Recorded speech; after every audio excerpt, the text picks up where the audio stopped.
بار دیگر به همه شما دوستان ارجمند مخلصان گوشین جدا درود میگویم. گزارش مستقیم ما از جریان رقابت‌های جالب روز اول چمپیونات مملکت اوید به جودو منظور شما میگردد و در ابتدا هم پهلوانان وزنشان تا 60 کیلو برای دریافت مقام سوم افتخاری تلاش را شروع خواهند کرد. ایدیبک امیرشاه پهلوانی که با خلعت سفید است اینجا تحت رهبری شیرعلی بزرگ به این مسابقات سفربر گردید. از دسته دوشنبه یک و به استثنای یک ناکامی دیگر همه رقابت ها رو با موفقانه جنبست کرد و به این مرحله راه خط گرفت. و خدایوف محمد از دسته دوشنبه یک، این پهلوانی که با لباس های ورزشی کبود است، در ادامه رقابت های قبلی تنها یک ناکامی فراگیر شد و بعد این مرحله های دیگر را توانست که البته در سبقت بعدی هم کامیاب گردد و آهسته آهسته با این مرحله جهت دریافت مدال برنجی حق مبارزه را پیدا کرد. از میان 3 نفر مدعی البته امروز هم تنها 3 رقابت جالب و جاذب را ما در وزن تا 60 کیلو با هم تماشا میکنیم و بعدا هم باز با همین ترتیب وزن 60 و 66 و 73 کیلو را به همین طرز نیروسنجی های روز اول مسابقات به انجام خواهند رسید و پگاه در وزن 81 90 100 و جمعی 100 کیلو پهلوانان دیگر البته باز به میدان خواهند برآمد. در آغاز دقیقه دوم حالا افضلی در متانت هر دو پهلوان دیده نمی شود، هرچند کوشش هست اما افضلی این جهت دریافت امتیاز رو بنده در نظر دارم. حرکت ورزشگر خیلتی سفید داشته جهت دریافت وضعیت خیلی مشکل تر، یعنی باز هم لد دادن دست خیلی امکان پذیر است، اما این حالت رو هم باز ایدیبک امیرشاه خوب استفاده کردن نتوانست. محمد باشد زود خود را از این ورطه مشکلی رها میکند و نهایتا هم در آخری کار ایدیبک امیرشاه حریف را هم تسلیم کرد، یعنی ندادن دست. کار در زمین حرکتی که خیلی خوب بود سریع وقت این مدعا و با همین ترتیب اکنون ایدیبک امیرشاه صاحب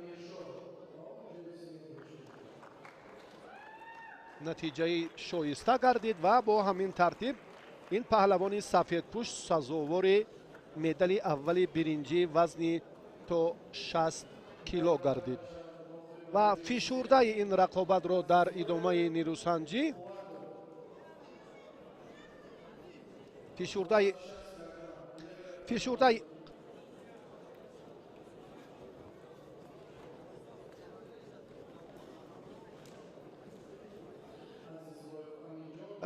این رقابت رو در لحظه های حساس دیگر بار دیدیم. مخلصانی که میبینیم باز توجه برای به میدان برآمدن جفت دوم جهت دریافت مدال دوم برنجی همین وزن حالا اندک دیگر فرصت هست. از 3 نفر مدعی که چون گفتیم اینجا هم بهترین ها 3 رقابت حساسی باقی مانده را با هم در مرحله نهایی تماشا میکنیم.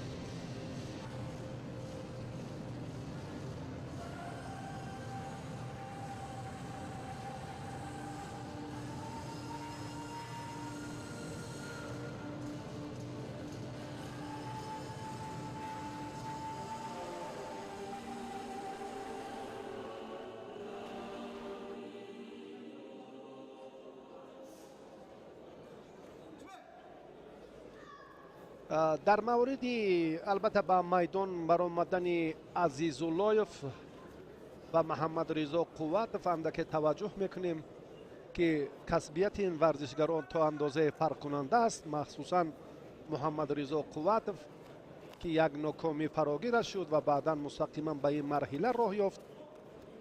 پهلوانی که با لباس های ورزشی کبود است و عزیزاللهیف این ورزشگر هم از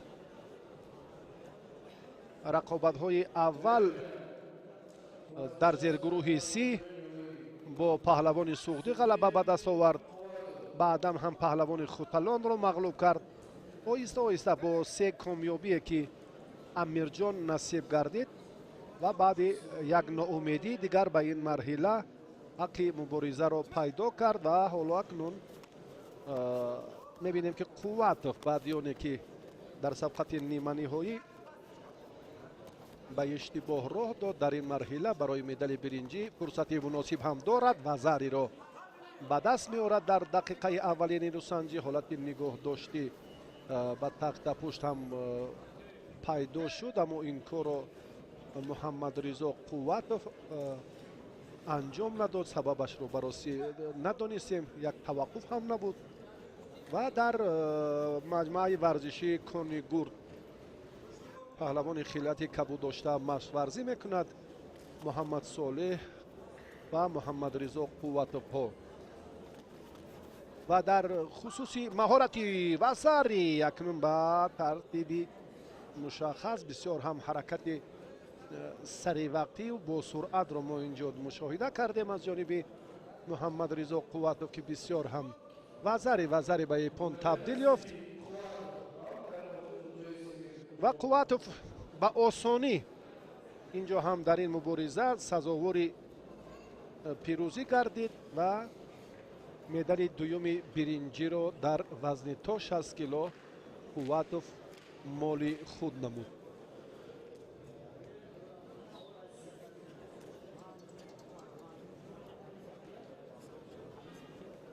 دل پرانه با باوری بسیار هم با یک جالبیت خیلی خوب هنرنمایی نمونوی بود و نسبت به دیگر رقابت ها کاملا فرق کننده است. معلوم است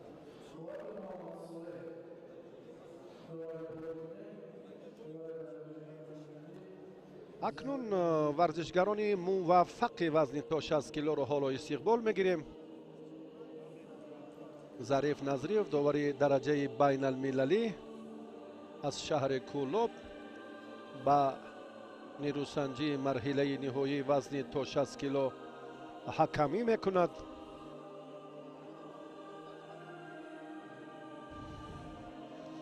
محمد صالح برادر محمد رضا با همراهی صوفیوف پهلوان سوختی به میدان میبراید. مهرزاد صوفیوف همین چهره که این از باشگاه ورزشی زرافشان ناحیه جبار رسولوف است، پهلوانی که در رده‌بندی بهترین های سال 2022 میان جوانان مقام اول را به دست آورد. محمد صالح برادر محمد رضا قوتوف، این هم دستپروری باشگاه ورزشی کنی گورد تحت رهبری جان محمد طالبوف قبلا تمرین میکرد و آهسته باز هم مربیان دیگر برای تکمیل و صیقل دادن این مهارت‌هاشون هم بیشتر توجه کردند و آهسته از یک مرحله به مرحله دیگر علاقه محمد صالح خیلی هم جسارت، این در حقیقت هم یک فرصت سازگار بود. بسیار هم حالت مناسب را، امکانیت خوب را پیدا کرد و قصدی آن همان ناکامی ها را امروز هم در حقیقت از برادر از این پهلوانان ستانید. محمد صالح قوتوف، محمد رضا که قبلا چون گفتیم در خصوصی اندک اشتباهی برادر این چهره و محمد صالح در حقیقت هم بسیار با سرعت جالب و خیلی هم سریع وقت حرکت جالب و مناسب را پیدا کرد و در نهایت در دقیقه اول هم حریف را آنچنان زیر کرد که دیگر حاجت به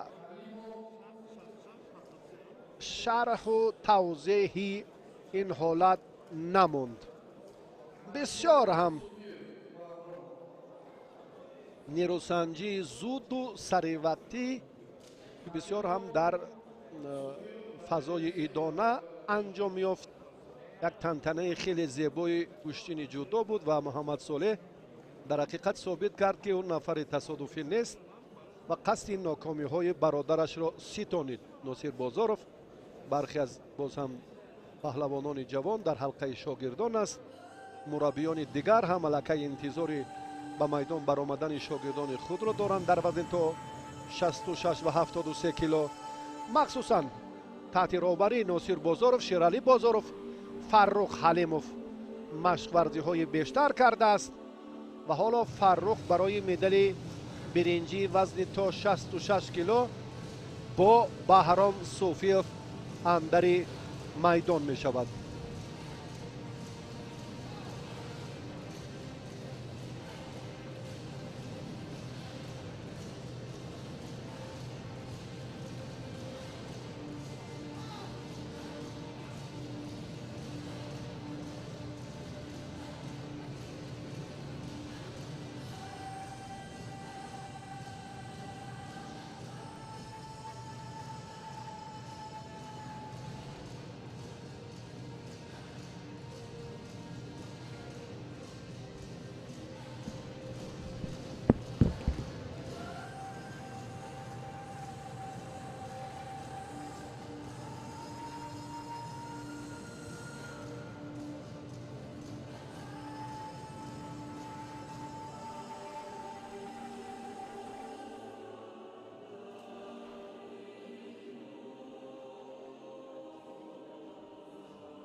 توجه میکنیم اکنون به نیروسنجی ورزشگران. باز هم برای مدال برنجی وزن تا 66 کیلو فرخ حلیمov و باز ورزشگری شهر کولا بهرام صوفیف حالا در میدانند. فرخ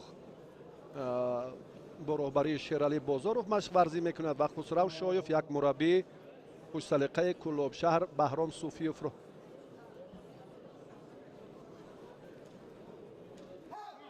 توجه میکنیم اکنون به رقابت های پهلوانان که خیلی مهارت و متانت خوب هم داشتند. این چهره هایی که با یک ناکامی روبرو گردیدن و بعدا هم یکی در سبقت تسلا بخش شرکت ورزید و بعدا با این مرحله حق مبارزه را پیدا کردند.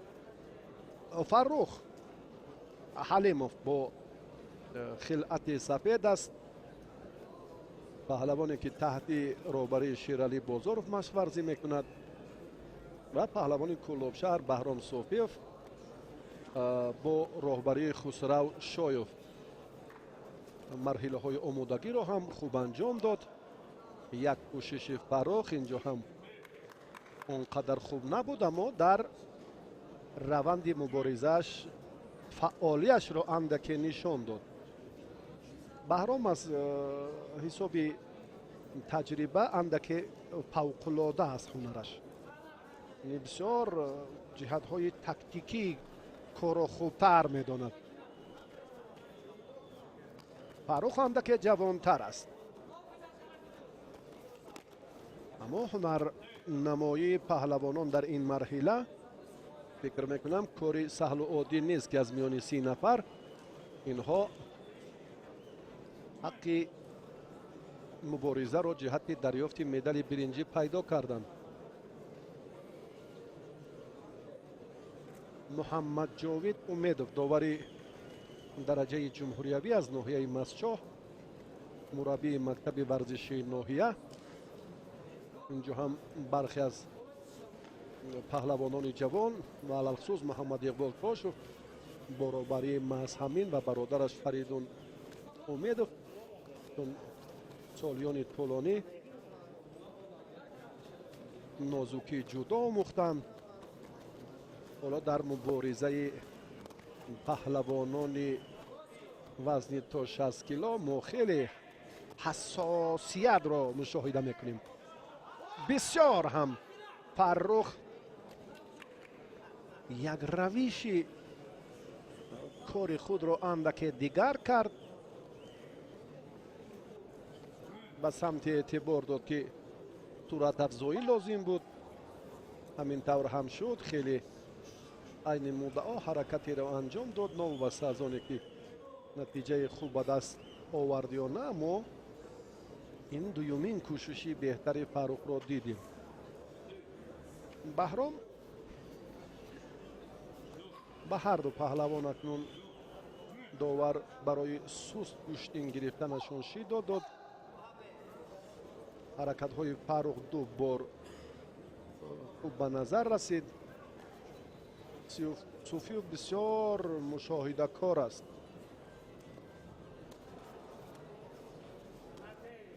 به هر یک حرکتی حریف ببینید چگونه مناسبت میکند، چگونه اینجا هم کوشش های مخصوصی خود را روانه میسازد. از پشت گریبان میوازد، اگر از کمربند اینجا هم داشتنش باز هم به منفیت کار خواهد بود. یک کوشش بهرام اکنون اندک صورت افزایی میکند.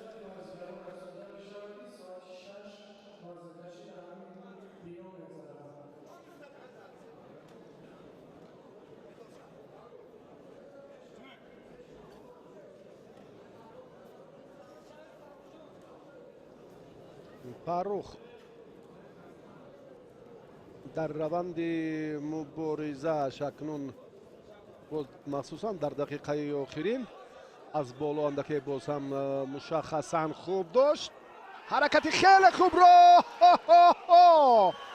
انجام داد و زر بهاگذاری گردید. فاروق باز هم امکانیت نگاه داشت که با تخت پشت رو پیدا کرد، اما اینجا بسیار وضعیت رو مرکب تر کرد برای بهرام صوفیو. از حسابی تجربه مسابقه های زیاد راستی باور نداشتم که بهرام با چنین خطاگی راه دهد. فاروق حلیموف حالا نزد دکتر مسابقه می رود. کمی آسیب دیده است، آسیب نه و بینیش اندکی خونشار شد. به توجه میکنیم به آن سابقه داران موی سفیدانی که در حقیقت به گوشین میل و رغبت توجه خاصه دارند. ساعت‌های طولانی در اینجا میدانداری پهلوانان رو تماشا کردند. بهرام صوفیوف بسیار تأسف سمت حرکت رو کاملا دیگر کرد فاروق حلیموف. و چرا بهرام در مقاومت او این لحظه آمادن نبود، هرچند که دست راستش رو هم در این جریان خیلی میتوانست که دست فاروق رو هم باز مشخصا برکشد جانب خود و خود رو از این وضعیت رها کند، اما زیر چنگال فاروق جوان باقی ماند و امتیاز را از دست داد. و پرویز عبدالرحمنوف یک تن چهره که در مرحله نهایی مسابقات قهرمانی آسیا و اقیانوسیا در وزن گران میان نورسان از پهلوان کره جنوبی شکست خورد و مدال برنجی را گرفت. 18 ثانیه دیگر شیدا به پهلوان خلعت سفید داشته. بسیار امکانیت خوب است و زری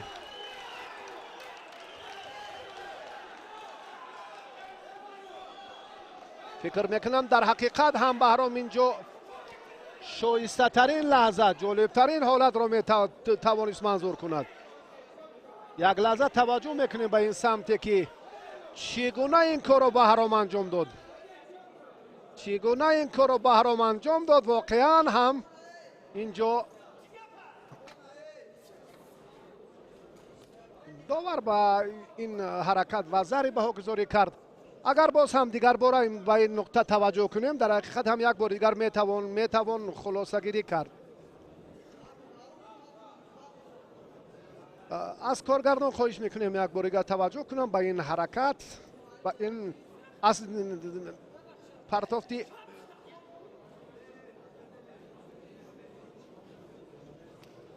нимаи дигар дақиқан дар ин самт ҳаракат ва ҷолибият ва ҷазобият бисёр ҳам хуб ба назар расид.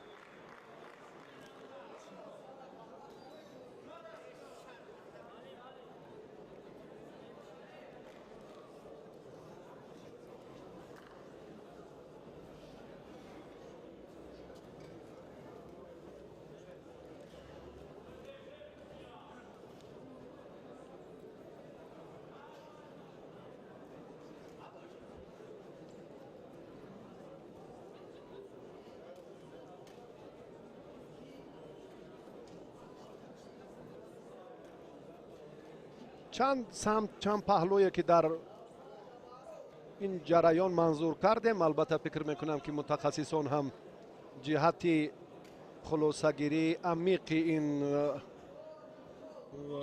حرکت باز هم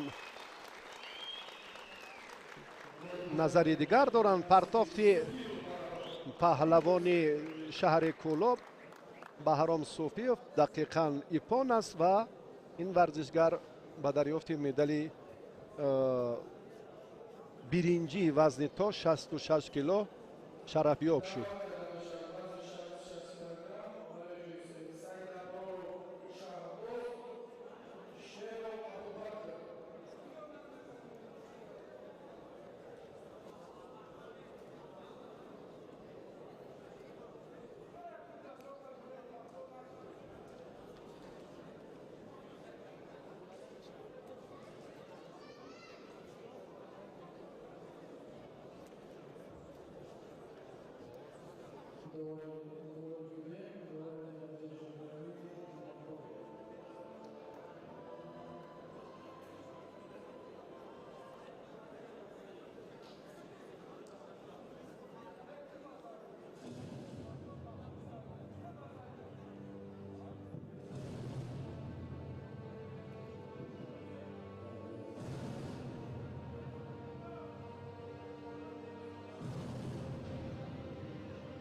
راستی چمپیونات امسال بسیار هم نوگانی ها رو به بار آورد.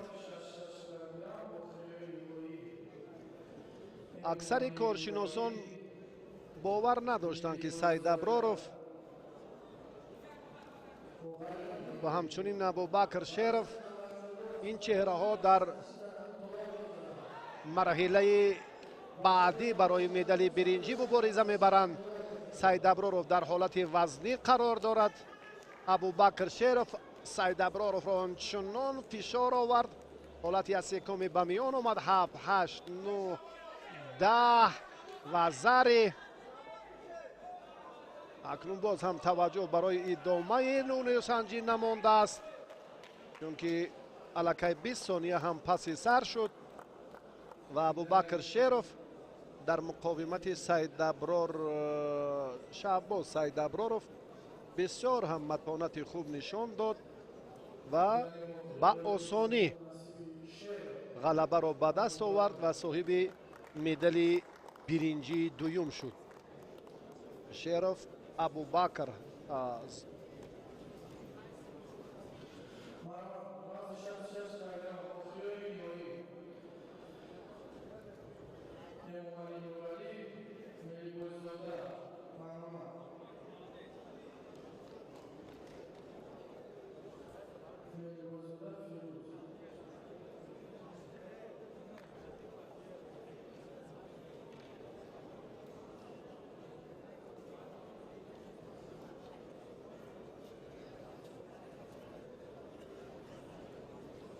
مرحله نهایی وزن تا 66 کیلو را اکنون بعد چند لحظه تماشا میکنیم.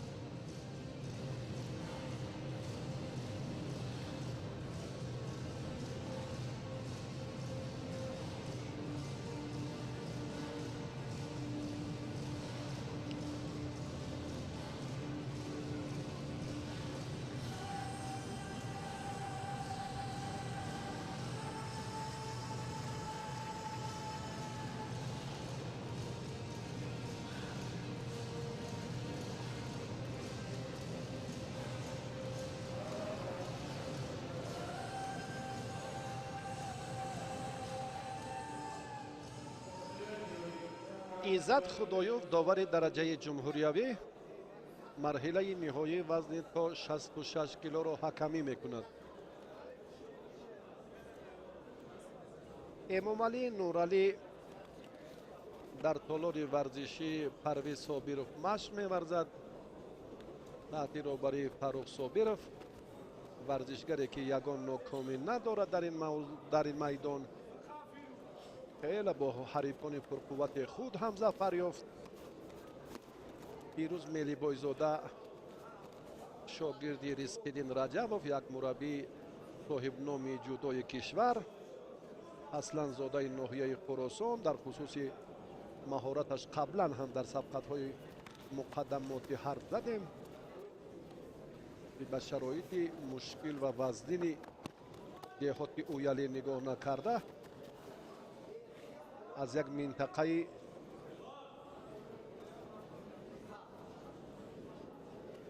کشور تا به مرحله های حساس و جالب و تقدیرسازی وزن تا 66 کیلو راه یافته است.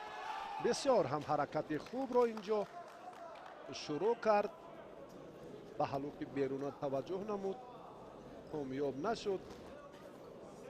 این سال باری دوم هم با بهرام صوفیوف در همین وزن روبرو شدند و دو بار یک چهره خیلی شناخته هم جودو و هم گوشین ملی منطقه کولا بهرام صوفیوف را دچار شکست کرد. این دیگر بار از آن دلالت میکند که پیروز ملی بایزاده واقعا جوان است، 21 سال دارد و آیندهش هم درخشان است. این گفته ها در مسابقه جام پرزیدنت جمهوری تاجیکستان 5 اکتبر سال پار اثبات دیگر باره خود را پیدا کرده بود. امامعلی نورعلی هم بسیار جرأت کرد.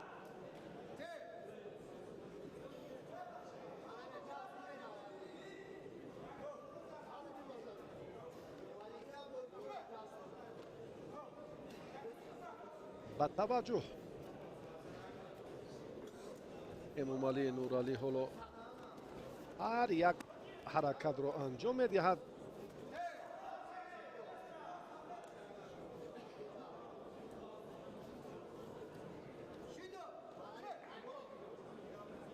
به ملی بایزاده داور شیدا داد.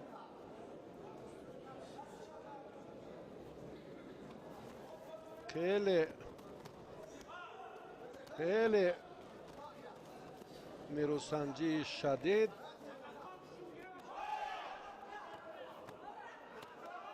پهلوانان نامور کشور هم ابوبکر شیرف، هم سید ابرارов، بهرام صوفیوف، فرخ حلیمov، چندین نفران دیگر در همین وزن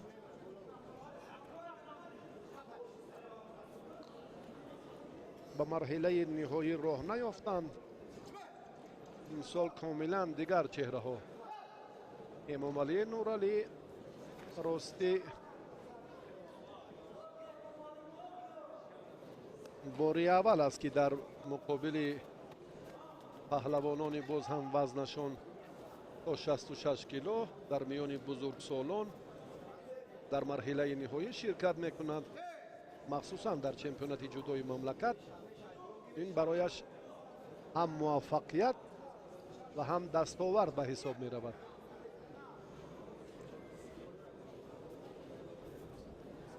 نوابسته از نتیجه مرحله نهایی اکنون در مسابقه های بعدی هر دو این چهره دعوت خواهند شد. سگانه بهترین هر یک وزن.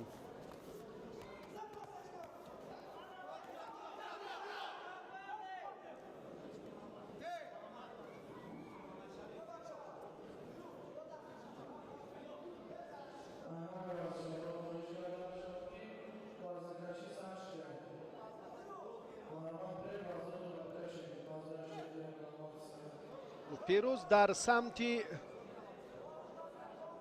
مبارزه کناری راست اندک پسیوی میکند. حرکت های دیگر و غیریادی هم دارد. در مبارزه مقابل بهرام صوفیوف چی کار را انجام داده؟ یک چرخش خیلی غیریادی را در وقتی اساسی غالب معین نگشت.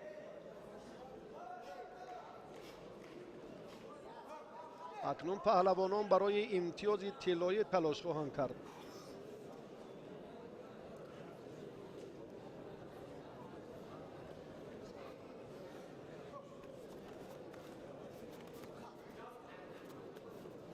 امامعلی نورعلی جوانی سفید پشت، قامتش اندکی بلندتر است.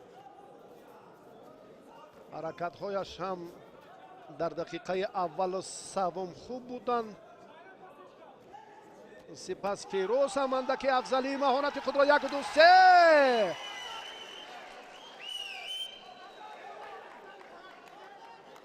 امکان پذیر بود.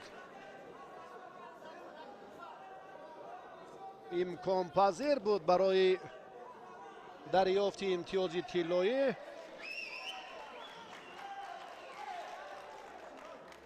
یگان اشاره نیست.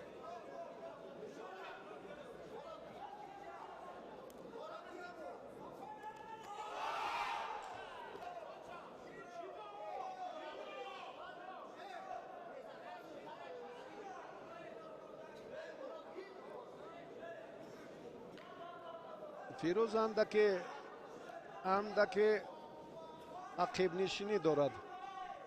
علیکه شیدو گرفت.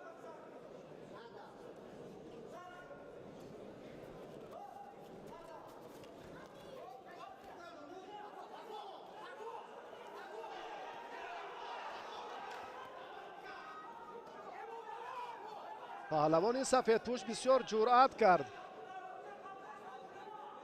از اشتباه، از نقصی که به میان میاد خوب میخواهد استفاده کند.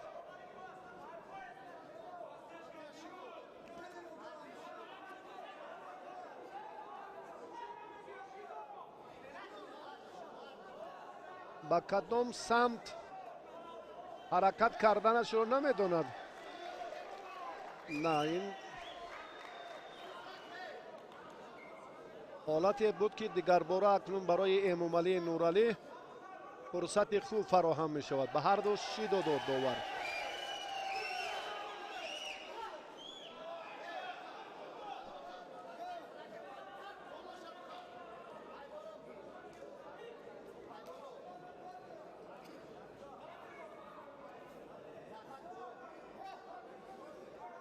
فیروز هم بسیار از جهت تکتیکی جوانی با استعداد است. حالا امکانیت رو برای دریافت فرصت مناسب امتیاز وزری اندک فراهم ساخت. اما کار رنگ دیگر گرفت. امامعلی نورعلی از این حالت رها یافت.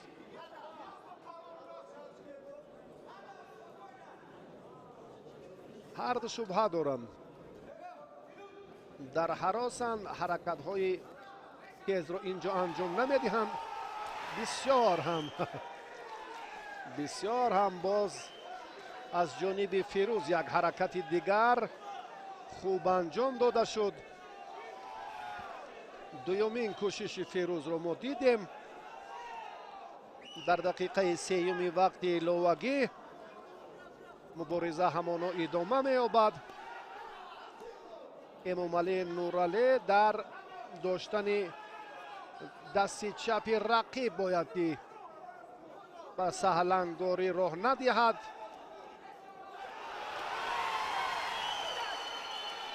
اینجا حرکت دیگره. من فکر میکنم کار کاملا دیگر شد.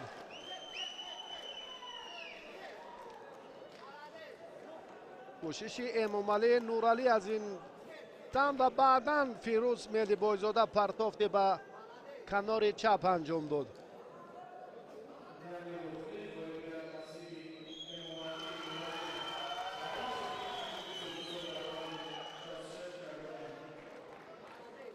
эмомалӣ нуралӣ дар рафти мубориза дар марҳилаи ниҳоӣ дар ба даст овардани имтиёзи тиллоӣ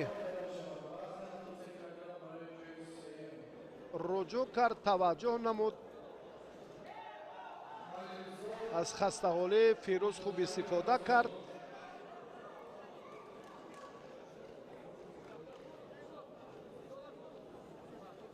ва партофташ ипон баҳогузорӣ шуд.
халилзода субҳиддин,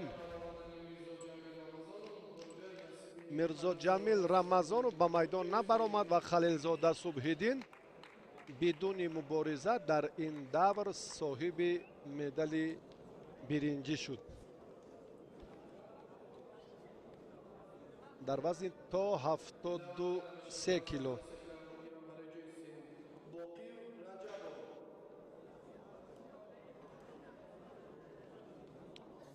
боқиев ва раҷабов муҳаммадисо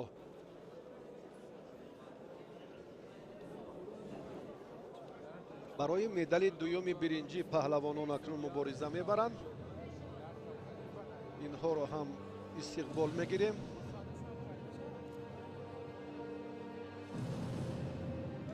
ҷамшед лолахонов як довари ҷавон аз шаҳри душанбе аст. абубакр боқиев бо хилъати сафед аст. муҳаммадисо раҷабов дастпарвари мактаби варзишии ноҳияи ҳамадонӣ. мураббияш шералӣ бозоров ва рустам боқиев, ин сулолаи хеле шӯҳратёри тоҷикистон, оилаи боқиевҳо. абубакр дар муборизаи имрӯза акнун барои медали биринҷӣ талош хоҳад кард.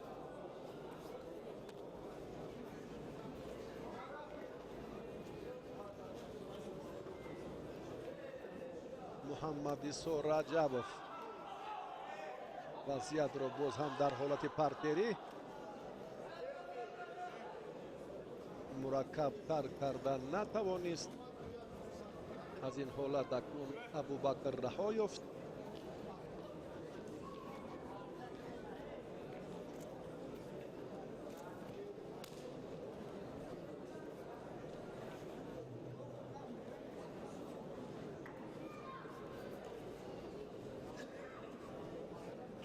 муҳаммадисо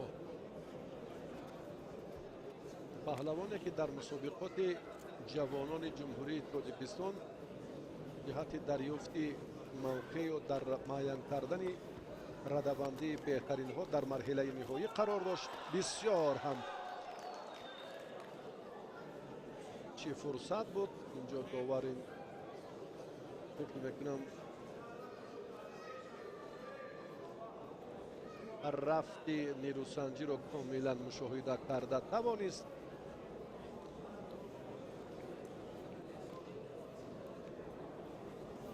медали дуюми биринҷӣ ба кадоме аз ин варзишгарон насиб мешавад?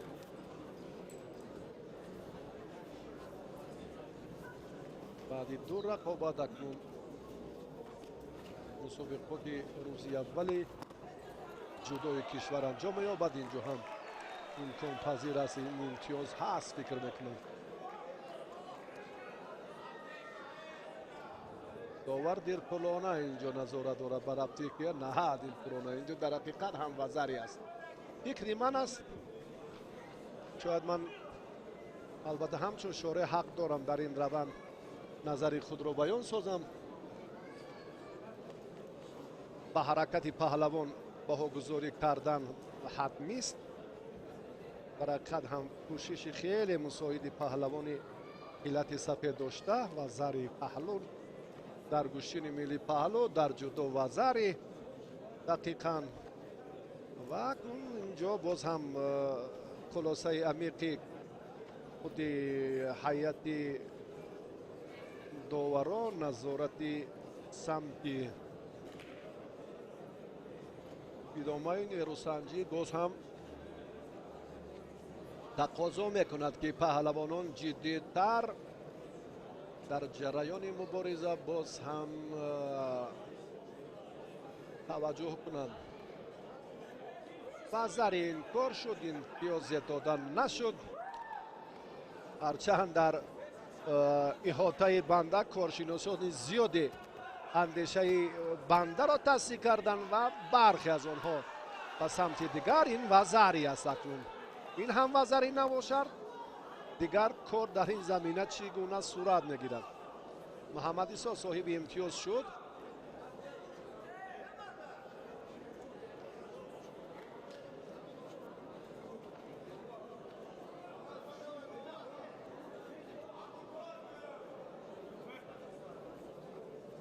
کوپروک نشان دادن یا با اصطلاح ماستیک میگویند در کشتین ملی ما هم در جودو این رایج نیست. پرتافت محمد عیسی رجبوف این رو هم یک بار دیگر ثابت کرد.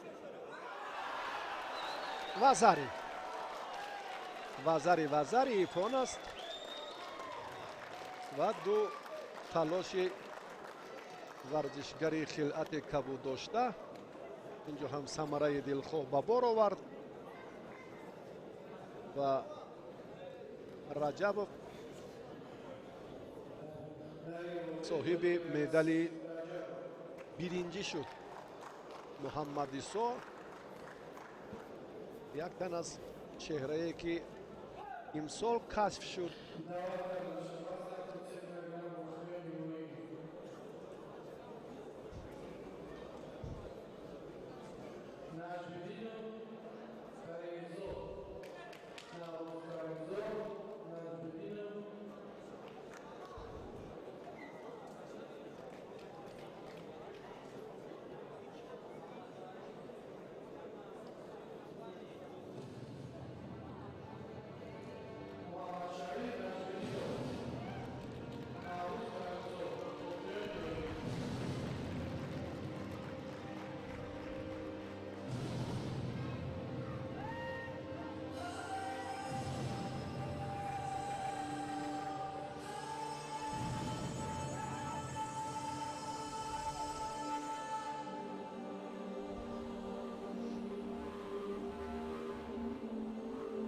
مرحله حساس، چمپیون جهان میان جوانان، چمپیون جهان میان بزرگسالان در قزاق‌کورش. دو چمپیون جهان حالا در میدان قرار دارد. یکی در گوشتین قزاق‌کورش، دیگر در گوشتین سامبو. محمد شریف نجم‌الدینوف از ناحیه فیض‌آباد است. رؤوف حکومتوف او را تمرین می‌دهد. 2 سال قبل میان جوانان در شهر تاشکند برنده مدال طلا شد در مسابقات قهرمانی جهان. استقبالش هم در دانشکده تربیت جسمانی تاجیکستان بسیار هم تنطنه داشت. انا همین چهره و 2 سال قبل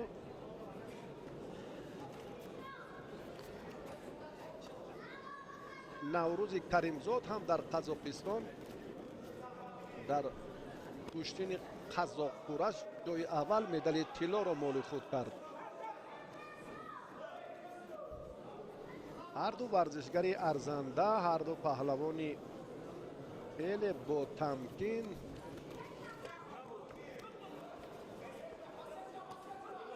صورت افزایی هنر پهلوانان را دیده ایستاده ایم.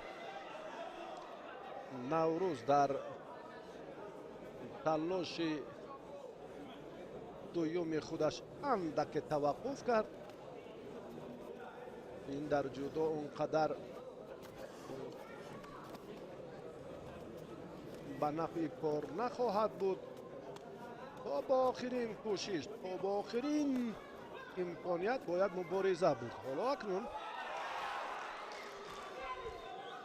حرکتی را اینجا هم محمد شریف نجم‌الدینوف انجام داد که بعد توقف بود. و نوروز کریمزاد اکنون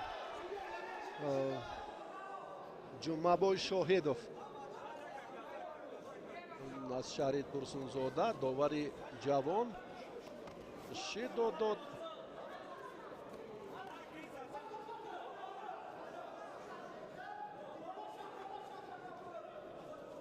محمد شریف اکنون این مراتبه هم در پی جستجوی حرکت نیمه چپ است.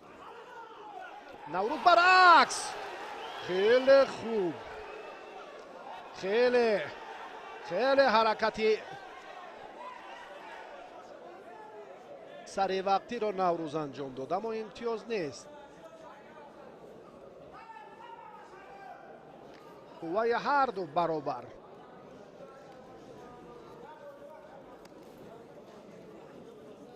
محمد شریف اندک جوانتر است، اما بسیار زحمت میکشد.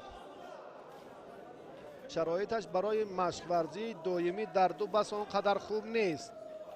تا جای ما میدانیم در عائله دهقان به کمال رسیده است و امکانیت هایش هم در فیض‌آباد آنقدر برای صیقل دادن مهارتش مساعدت نمی کند.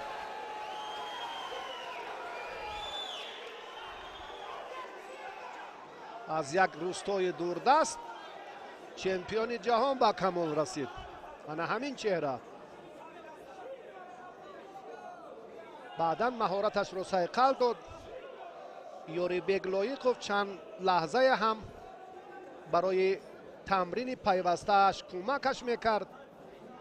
این هم چنین سابقه داران، چنین استادان برای پهلوانان ارزنده زحمت و باز هم دستگیری خود را دریغ نمیدارند. با آهسته آهسته مهارتش صیقل یافت توسط دستور مربی صاحب تجربه رؤوف حکومت و موقع خود را در میان جوانان و بعداً بزرگسالان هم پیدا کرد. محمد شریف نجم‌الدینوف، پهلوان سفید پوش ناحیه فیض‌آباد.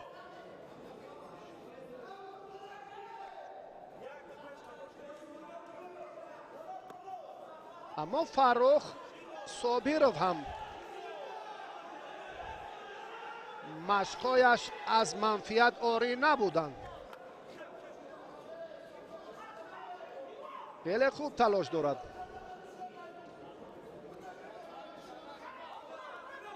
دقیقه آخرین مبارزه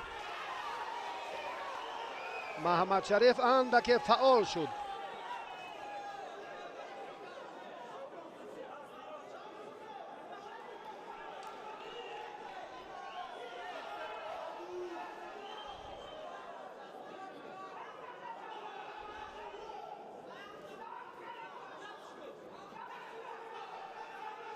فینالی پر از فلسفه، یکی در گوشین قزاق کورش، دیگری در گوشین سمبو عنوان قهرمان جهان رو به دست آوردند.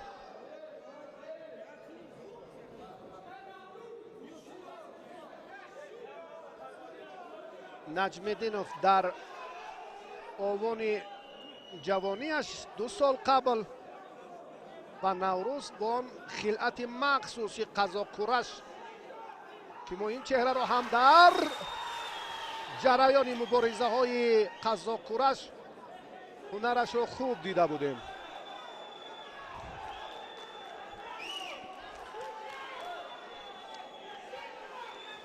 برای امتیاز طلایی اکنون پهلوانان مبارزه خواهند برد.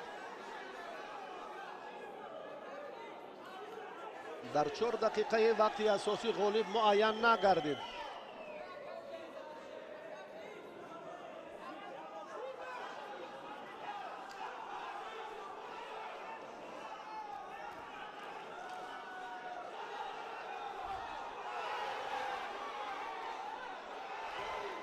نوروز خیلی حرکت خوب کرد. محمد شریف نجمیدین زود آماده است. نفسی آزاد میکشد، میخواهد که زود به هجوم گذارد. میل گوشتینگیریش خیلی زیاد است و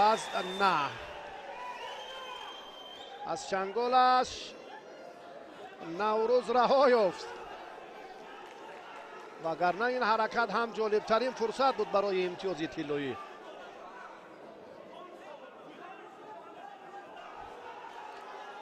با نوروز دستور میدهند که از جایش جهیده گوشتین گیرد. جهیده هنگام توقف. آمادگی محمد شریف نجمیدینوف اندکی فرق کرده ایستاده است.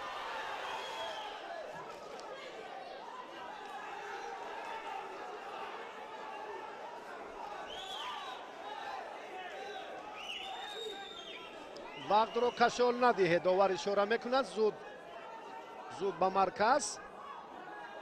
با محمد شریف هم شید داد داور.